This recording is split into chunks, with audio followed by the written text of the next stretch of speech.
মন্দারমণির hotel ভাঙার সিদ্ধান্তে ক্ষুব্ধ মুখ্যমন্ত্রী। হোটেল ভাঙার বিষয়ে কিছুই জানতো না মুখ্যমন্ত্রীর দপ্তর। নবান্নকে না জানিয়ে হোটেল ভাঙার সিদ্ধান্তে ক্ষুব্ধ মুখ্যমন্ত্রী। হোটেল ভাঙা নিয়ে বৈঠক করবেন মুখ্য সচিব। মন্দারমণিতে বেআইনি হোটেল ভাঙার নির্দেশ। জাতীয় পরিবেশ আদালতের মুখ্যমন্ত্রীর সঙ্গে দেখা করেন অখিল গিরি। অখিল গিরিকে মমতা বন্দ্যোপাধ্যায় জানিয়ে দেন রাজ্য সরকার হোটেল ভাঙার পক্ষে নয়। হোটেল মালিকদের বিষয়টি জানিয়ে দেওয়ার নির্দেশ মুখ্যমন্ত্রীর। নবান্নের নির্দেশটা কি কাদের নিয়ে বসতে বলেছে?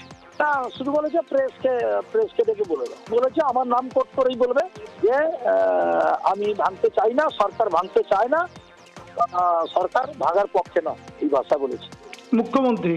হ্যাঁ, আমি বললাম যে এই যে লিস্ট, এটা এই হোটেল ভাঙা হবে এরকম একটা অর্ডার হয়েছে, তাতে রাজ্য সরকার জানে না, আমাদের না জানিয়ে আমাদের অজান্তে আমরা রাজ্য সরকার এই ব্যাপারে জানি না। আর রাজ্য সরকার কোনো হোটেল ভাঙতে চায় না, আমরা কেউ ভাঙার পক্ষে নই।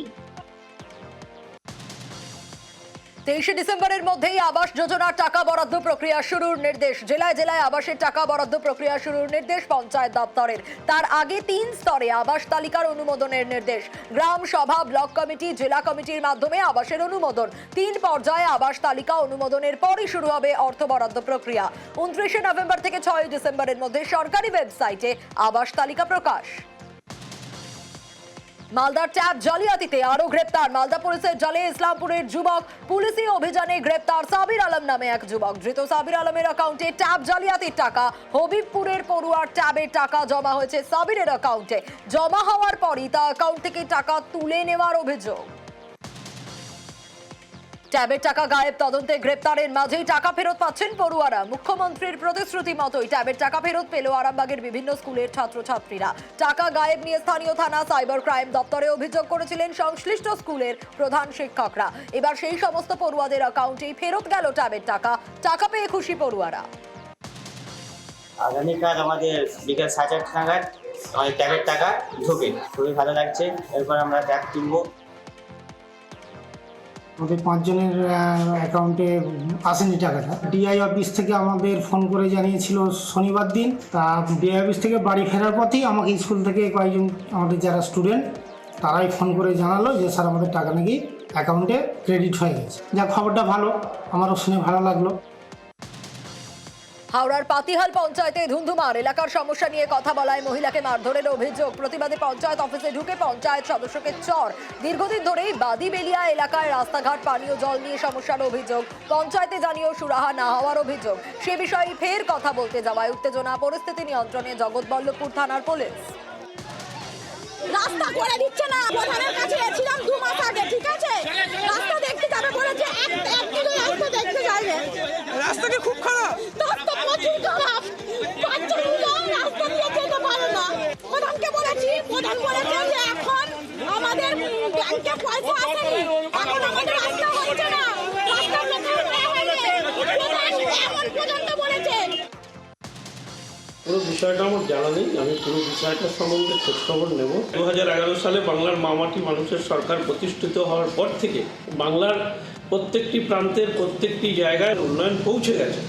সেখানে যদি এখনও কোথাও উন্নয়ন পৌঁছানোর ক্ষেত্রে কোনো ঘাটতি থেকে থাকে, আমি অবশ্যই ওই এলাকার পাতিয়াল গ্রাম পঞ্চায়েতের প্রধানের সঙ্গে কথা বলে, পঞ্চায়েত সমিতির পক্ষ থেকে এবং প্রধানের সঙ্গেও কথা বলে সেই এলাকার উন্নয়ন আমরা মানুষের কাছে পৌঁছে দিতে বদ্ধপরিকর। 2 বাস যাত্রীর বচসায় আক্রান্ত পুলিশ, এমনই অভিযোগ শিয়ালদায়। পুলিশের কিয়স্কে ভাঙচুর। বাসে 2 ব্যক্তির গন্ডগোল। বচসা থামাতে গেলে পুলিশকে ধাক্কা দেওয়ার অভিযোগ। তারপরই কিয়স্কে ভাঙচুর। ঘটনায় একজনকে গ্রেপ্তার এন্টালি থানার পুলিশের। কসবায় কাউন্সিলরের উপর হামলার ঘটনায় নয়া তথ্য। বিবাদের কেন্দ্রে গোডাউন। সরকারি জমিতে বেআইনিভাবে গুদাম তৈরির অভিযোগ। 2000 স্কোয়ার ফিটের জমিতে 4 তলা বাড়ি ও গুদাম। জমির একাংশ কৃষি জমি ছিল বলে অভিযোগ। গোডাউনের জায়গা পরিদর্শনে ভূমি ও ভূমি রাজস্ব দপ্তরের আধিকারিকরা। কসবার গুলশান কলোনিতে সরকারি জমি চিহ্নিতকরণের কাজ শুরু। ভূমি ও ভূমি রাজস্ব দপ্তরের 107 নম্বর ওয়ার্ডে বিভিন্ন সরকারি জমি যেগুলো জবরদখল হয়ে গেছে বলে অভিযোগ উঠেছিল, সেই জমিগুলি চিহ্নিতকরণ করেছে ভূমি ও ভূমি রাজস্ব দপ্তর। কসবায় হামলায় ব্যবহৃত স্কুটারের হদিশ মিলল। বোসপুকুরের গলি থেকে উদ্ধার হয় স্কুটার। বোসপুকুর গলি শুনশান থাকায় এই গলিতে স্কুটার ফেলে যায় দুষ্কৃতীরা। অনুমান পুলিশের, কাউন্সিলর সুশান্ত ঘোষের উপর হামলায় এই স্কুটার ব্যবহার হয়। যুবরাজ সিং এর সঙ্গে ছিল ছোট্টু। রায়গঞ্জ বিশ্ববিদ্যালয়ের বিরুদ্ধে দুর্নীতির অভিযোগ। ক্যাগ রিপোর্টে চাঞ্চল্যকর তথ্য। রায়গঞ্জ বিশ্ববিদ্যালয়ে লক্ষ লক্ষ টাকা দুর্নীতির অভিযোগ। বিশ্ববিদ্যালয়ের পুকুর সংস্কার, গাড়ি কেনা থেকে শুরু করে সিসি ক্যামেরা বসানো, উপাচার্যের বাংলো তৈরি, সবকিছুতেই গরমিল। ক্যাগ রিপোর্ট ঘিরে শুরু হয়েছে রাজনৈতিক তরজা। পেয়েছি, মোটামুটি দেখেছি আমরা ক্যাগ রিপোর্ট, বিভিন্ন অসঙ্গতি রয়েছে। এখন যে যে সেক্টরে অসঙ্গতিগুলো রয়েছে, রেজিস্ট্রার সাহেব, এফও সাহেবকে আমি জানিয়েছি যে সেই সেক্টরে চিঠি দিয়ে তাদের সদুত্তরগুলো জানার চেষ্টা করতে হবে এবং পরবর্তীকালে সেই রিপোর্ট ইসিতে প্লেস করা হবে এবং ইসিতে প্লেস করার পরে যে সিদ্ধান্ত হচ্ছে সেইটা গভর্নমেন্টের কাছে পাঠানো হবে।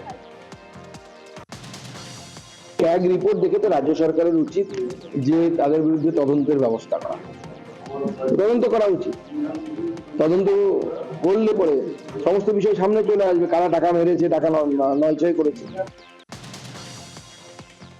যে কোনো ইউনিভার্সিটি হচ্ছে একটা স্বশাসিত সংস্থা, তাদের ডেভেলপমেন্ট ওয়ার্ক কিভাবে হবে না হবে সমস্ত বিষয়টা ইউনিভার্সিটি দেখে, এখানে সরকারের কোনো কন্ট্রোল থাকে।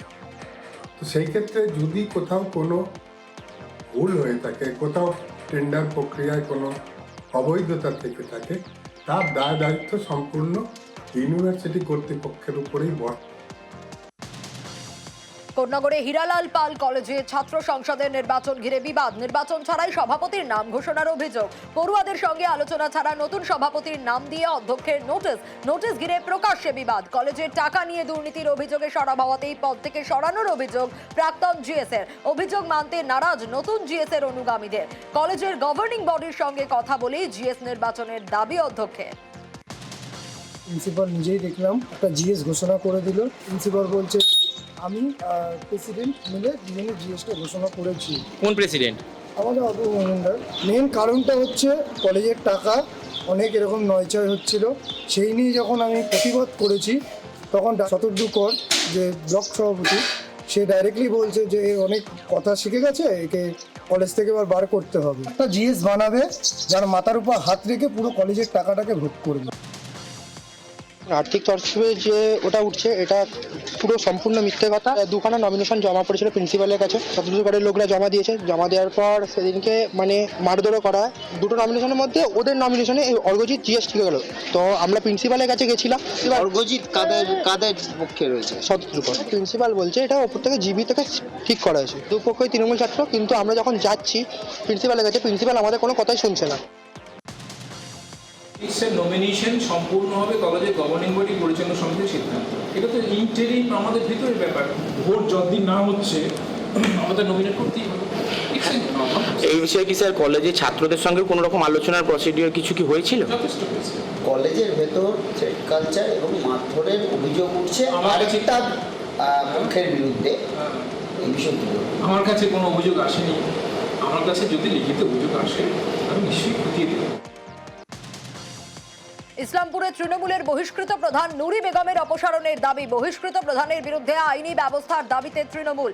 প্রধান ও তার স্বামীর বিরুদ্ধে আবাসে তোলাবাজির অভিযোগ প্রমাণের পরই নুরি বেগমকে দল থেকে বহিষ্কার।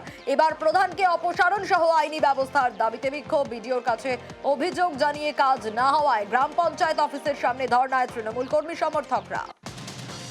1100 ভোরের টাকা কাটমানি করেছে আবাস যোজনার নামে। তারপরে আরেকটা ওনার একটাই ছিল যে সালিসি সভা থেকে তার কাছ থেকে 5 লক্ষ 6 লক্ষ টাকা জরিমানার নামে সে টাকাটা তুলে শেখ নুরি বেগম। বিডিও সাহেবের কাছে একটাই আমাদের দাবি, যেহেতু সে প্রমাণ হয়ে গেছে তাকে এতক্ষণ পর্যন্ত কেন ওকে সাসপেন্ড করছে না, তাকে কেন বের করছে না, প্রধানশিপটা আমার উপপ্রধানকে কেন চার্জ দিচ্ছে না, এটা নিয়ে আমরা ধর্নাতে বসেছি। প্রধান যেহেতু নিজেই তার হাত দিয়ে টাকা সাধারণ মানুষকে 161 জনকে দিয়েছে এবং 1100 মানুষের কাছ থেকে সে টাকা তুলেছে আবাস যোজনার নামে, লিস্ট দেখে টাকা তুলেছে। আমরা কিছু মেম্বার ডিসপুট করছিলাম যে এটা অসুবিধা হবে, পরে ক্ষতি হবে, কিন্তু ও মানেনি, আমাদের কথা শুনেনি। তার স্বামীর কথাই উনি আবাস যোজনার টাকা তুলেছে। জমির ইনসাফ, ছোট মোটো অ্যাক্সিডেন্ট যদি হয়ে যায় 5 লক্ষ 7 লক্ষ করে টাকা সে চাঁদা নিত। যদি টাকা না দিত, ঘর বাড়ি বন্ধ, রাস্তাঘাট বন্ধ, এগুলা করতো।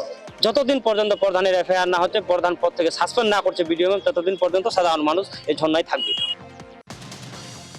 রহড়ায় শিশু মৃত্যুর 15 মিনিটের মধ্যে ডেথ সার্টিফিকেট ইস্যু করায় বিতর্ক। নিয়ম অনুযায়ী মৃত্যুর 4 ঘন্টা পর ডেথ সার্টিফিকেট ইস্যু করা হয়, কিন্তু ব্যারাকপুরের বাসিন্দা 2.5 বছরের শিশুর মৃত্যুর 15 মিনিটের মধ্যেই ডেথ সার্টিফিকেট লিখে পরিবারের হাতে তুলে দেওয়ার অভিযোগ। চিকিৎসক তন্ময় মাইতির বিরুদ্ধে অভিযোগ। প্রতিবাদ চিকিৎসককে দীর্ঘক্ষণ ঘেরাও চলে, বিক্ষোভও চলে।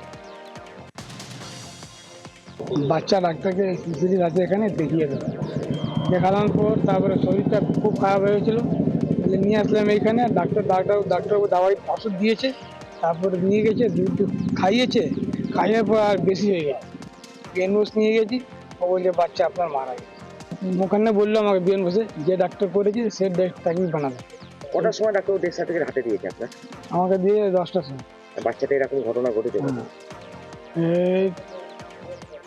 9:30 অবধি। আপনি কি চাইছেন এখন? যা হয়েছে ওর হিসাব চাই আমাদের। এখানে আমি দেখছি যে হ্যাঁ হয়েছে, তবুও তো আমি বাচ্চার বাবা মাকে বলেই দিয়েছি যে এখনো কিন্তু অবজারভেশনে থাকবে, আপনারা দেখুন, সেরকম কিছু হলে নিশ্চয়ই আমাকে জানাবে, কিন্তু সেরকম সম্ভাবনা ছিল না। তাহলে তো 4 ঘন্টা আগে কোনোভাবে ডেথ সার্টিফিকেট দেওয়া যায় না। ডেথ সার্টিফিকেট লেখা এবং সেটা পরিবারের হাতে তুলে দেওয়া, এটা তো একটা আইনত অপরাধ। দেখুন, এখানে আমার কিছু করার ছিল না, বাধ্য হয়ে আমাকে সার্টিফিকেট ইস্যু করতে হয়েছে, কারণ আমি এই কেসটাকে আমি যে ছেড়ে দিয়ে চলে যাব, তাহলে বাবা মা কি করবে, কোথায় যাবে, কোথায় সার্টিফিকেট পাবে? একজন ডাক্তার আমাদের প্রাণ রক্ষাকারী, আমরা আপনাকে গড মানি, কিন্তু আপনি যে 9টার সময় প্রেসক্রাইব করছেন আর 10টার সময় স্যাটিসফাই করছেন, হাউ ক্যান পসিবল? এই প্রশ্নটা আমি ডাক্তারবাবুকে করেছি। অপরাধ তো নিশ্চয়ই আছে, আর অপরাধ কিভাবে কি করেছে না হয়েছে আমি জানি না, কিন্তু তাও আমি বলেছি এটা পুরোপুরি আমরা তদন্ত চাই, আর আমরা প্রশাসন লেভেলে জানাবো এবং মেডিকেল লেভেলেই জানাবো। নিউজ 18 বাংলার খবরের জের মেদিনীপুরে মেয়াদ উত্তীর্ণ ওষুধ দেওয়ায় শোকজ। পুরসভার 5 কর্মীকে শোকজ মেদিনীপুর পুরসভার। মেয়াদ উত্তীর্ণ ওষুধ দেওয়ার অভিযোগ স্থানীয় চণ্ডীপ্রসাদ দত্তের। তার অভিযোগের পরই রবিবার মেয়াদ উত্তীর্ণ ওষুধ দেওয়ার খবর দেখানোর পরই পুরসভার উদ্যোগ। 3 সদস্যের তদন্ত কমিটি গঠন করে রিপোর্ট পেশ পুরসভার।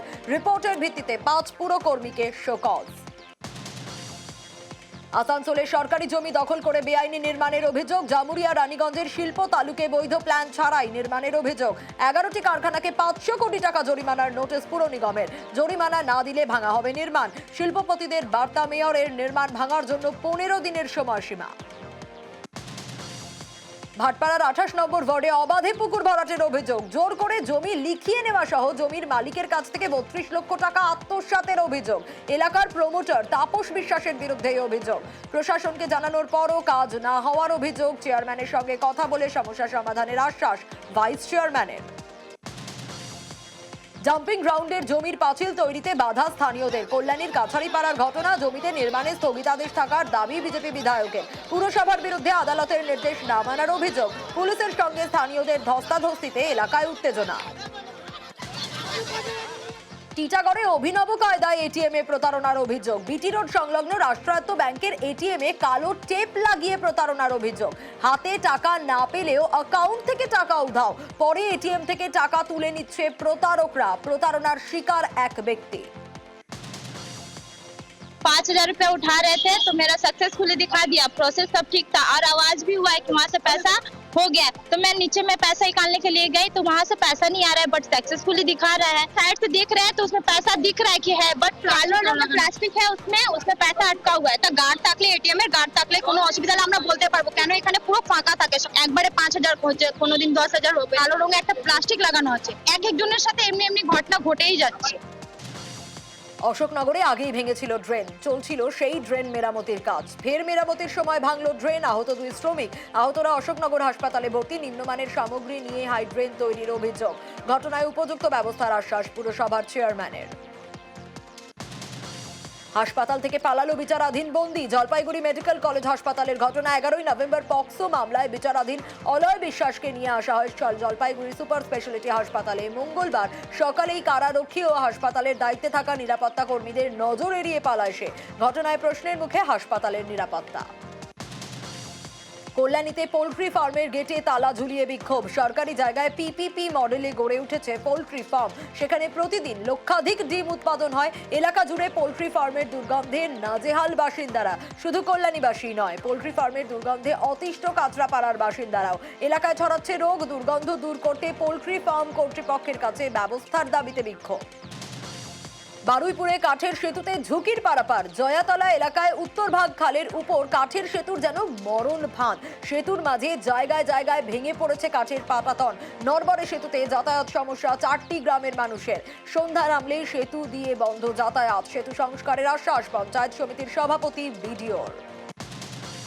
শীতলকুচিতে ভাঙা সেতু দিয়েই ঝুঁকির পারাপার। ডাম্পারের ভারে ভাঙে সেতু। বুড়া ধরলা নদীর উপর দিয়ে ভাঙা সেতু দিয়ে ঝুঁকির যাতায়াত। ভাউর থানা থেকে গোসাইরহাট যাওয়ার গুরুত্বপূর্ণ রাস্তায় সেতু। ঘুরপথেই যাতায়াত এড়াতে এই সেতু দিয়ে চলছে ঝুঁকি পারাপার। প্রশাসনের কাছে দ্রুত পাকা সেতু নির্মাণের দাবি সাধারণের। সাঁকোর ব্যবস্থার আশ্বাস স্থানীয় পঞ্চায়েতের। ফের মালদার মানিকচকে ভয়াবহ ভাঙন। রাতে প্রায় 1 কিলোমিটার এলাকা জুড়ে ভাঙন। ভাঙনের জেরে গঙ্গা গর্ভে তলিয়ে গেল অসংখ্য দোকান, শ্মশানের একাংশ। ভাঙনের খবরে রাতেই এলাকা পরিদর্শনে মানিকচক থানার পুলিশ। সোমবারই মানিকচকে ভাঙন কবলিত এলাকা পরিদর্শন করেন সেচ মন্ত্রী মানস ভুঁইয়া। তার 24 ঘন্টার মধ্যেই ফের ভাঙনের কবলে মানিকচক। মালদায় অসময়ের ভাঙনে আতঙ্ক, উদ্বেগে মানিকচকবাসী। মুহূর্তের ভাঙনে গঙ্গা গর্ভে 10 থেকে 12টি দোকান, কয়েকশো মিটার জমি। ভাঙনের মুখে আরও 50টির বেশি দোকান ও অস্থায়ী নির্মাণ। ঘটনাস্থলে ব্লক প্রশাসন, পুলিশ, সেচ দপ্তরের আধিকারিকরা। দীর্ঘদিন ধরে ভাঙন রোধের কাজ না হওয়ায় ক্ষোভ এলাকায়। মাঝে মধ্যেই সংস্কার হলে এমন ভয়াবহ ভাঙন হতো না, দাবি ক্ষতিগ্রস্তদের।